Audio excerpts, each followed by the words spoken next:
The president will be holding a rare press conference today, and he's going to try to explain away his very poor approval numbers by saying he has a communications problem.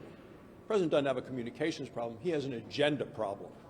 The American people understand fully what Joe Biden and Nancy Pelosi and Chuck Schumer are trying to sell. The American people aren't buying it.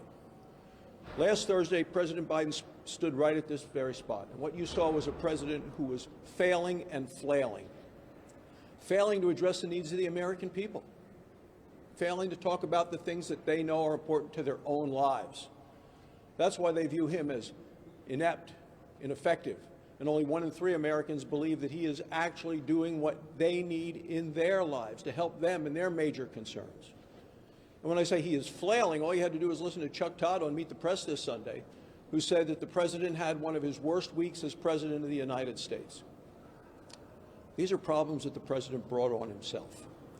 He went to Georgia last week, and he basically said half of the country were racists and traitors. It reminded me of Hillary Clinton calling all of us deplorables. This president ran for office as being a uniter. The speech was very divisive.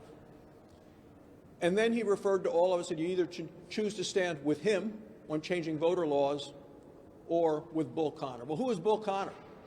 Number one, he was a Democrat, and he's a white supremacist.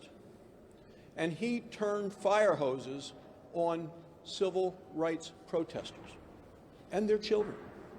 And then he unleashed attack dogs on them. Is that how Joe Biden and Nancy Pelosi and Chuck Schumer and Bernie Sanders view all Republicans, as well as 2 Democrat senators, at a time when it's actually easier to vote than ever before? When there's record turnout in voting? The facts don't lie, even though the president might. I will tell you, this is a president who goes to Georgia, but the laws in voting in Georgia are easier than they are in his home state of Delaware or Chuck Schumer's home state in New York.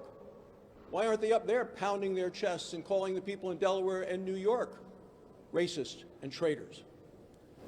This is a president, if he wants to ever pull back from this failing presidency, needs to start to focus on the things that the American people are concerned about, and it's their pocketbooks and it's inflation.